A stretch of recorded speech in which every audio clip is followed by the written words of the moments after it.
Hi, this is her Joe, And this is Darm. and today we're going to be annotating the poem The Fish by Elizabeth Bishop.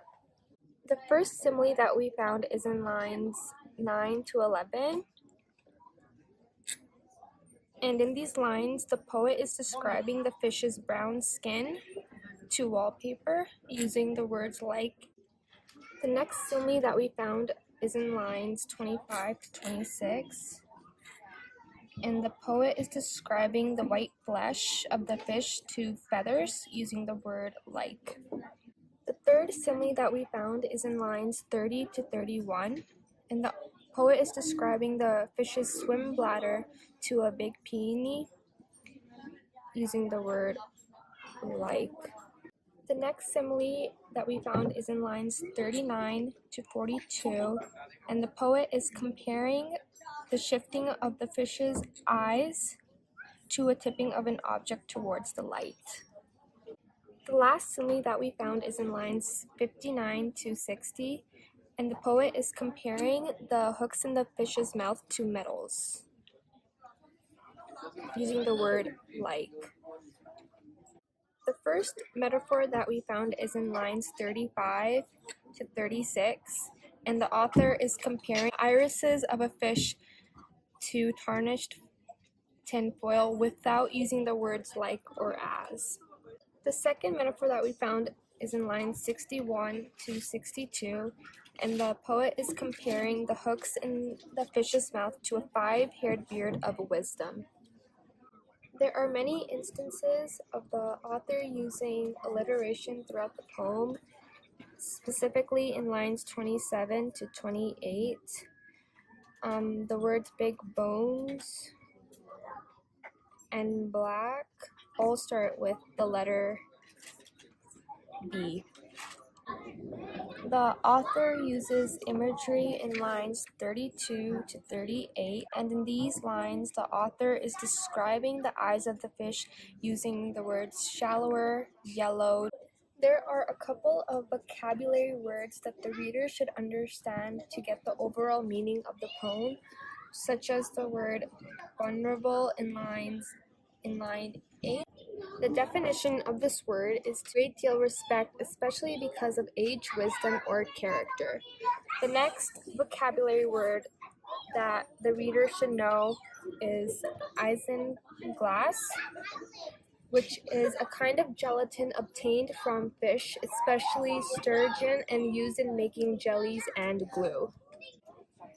The first instance of diction is in lines 11 and 13, and the poet uses the word wallpaper in succession. The second instance of diction is in line 36. The author uses a very specific word to describe the eyes of the fish. In the beginning of the poem, the author is in awe of the fish's beauty. In lines 9 to 11, the author describes the fish's beauty. Towards the middle of the poem, the poet is impressed with the battles that the fish has won. This can be shown in lines 55 to 59. This is when the poet describes the fish fighting through the battles and showing off the string as medals. Author finishes off the poem with the sense of respect as written in line 74. As the poem progresses, there are many identifiable mood shifts. At the beginning of the poem, there's a sense of accomplishment and a triumphant feeling to the poem, specifically when the narrator says that they caught a tremendous fish.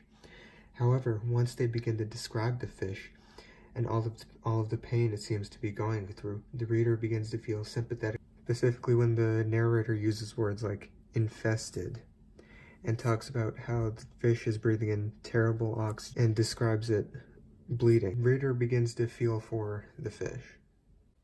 As the poem continues, the sense of despair only grows. When they describe the fish's eyes as being tarnished, they describe the fish's lips as being so disfigured that she is not even sure if they are lips. Because of all this, when the narrator says that victory has filled up her boat, it's an empty feeling because we've seen everything the fish has been through, such as it broke the lines before that had tried to catch them, but now he was unable to do the same. However, at the end, there's a positive feeling, there's an optimistic feeling when she lets the fish go, because she's come to respect the fish, similar to how the reader has. So originally, when looking for the theme, we had a little bit of difficulty because on the surface, this just seems like a poem about fishing. And it did help that the title was pretty ambiguous because it's just the fish. We can't really tell anything from it. But as we read it more, we came to the conclusion that the fish in question in the story is actually a symbol for the environment on our planet.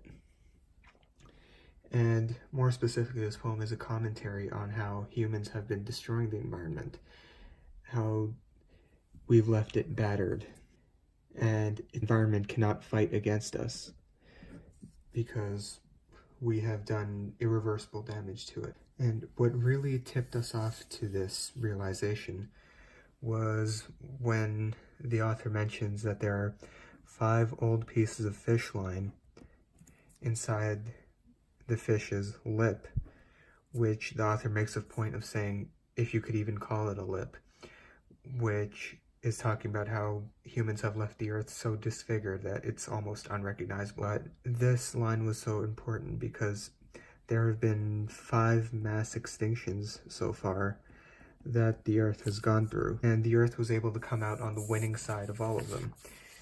The earth was able to get away and come back stronger each time, and the evolution that has resulted because of those extinctions are like medals for the planet. And the entire time, the earth has been attempting to communicate with us. It has been trying to show us the light. We aren't returning its stare. We can't understand the message that's going on. We're just continuing to tarnish the earth. And we think that what the poem is trying to say is that we need to realize that the earth is much larger than we are. And even though we may think for now that we have won a victory against the earth, in the end it's only going to hurt us. And I believe that over the course of the poem, the author begins to appreciate what the earth is, because they say wallpaper twice in quick succession, which may be referring to how the earth surrounds us and the environment surrounds us and how important it is to us. And in the end, we see that the author lets the fish go. Although the narrator has the ability to destroy the fish, they decide to let the fish go. And that's what humans need to do. We need to let the environment go. We need to do everything we can so that we don't destroy it more than we already have. So the first higher level thinking question I would propose relates to how at the beginning the narrator is very proud of the fish they've caught, but at the end they're able to let the fish go. So I would ask the reader why the narrator lets the fish go after being so proud of catching it. So the second higher level thinking question I would ask relates to the 5 old pieces of fish line, the 5 hooks that are stuck in the fish's mouth. I would ask the reader what they represent in context of the poem. The environment has been able to win battles from the brink before, but now the environment isn't able to overcome what humans have been doing to it. And the third question I would ask the reader is, how does the narrator's outlook change throughout the poem? For something that we enjoyed about the poem, we really liked the growth of the narrator throughout the poem, and the detail that the author puts in to show what causes that growth that is brought about in the narrator. And something we didn't like about the poem, if we had to choose something, is maybe the title.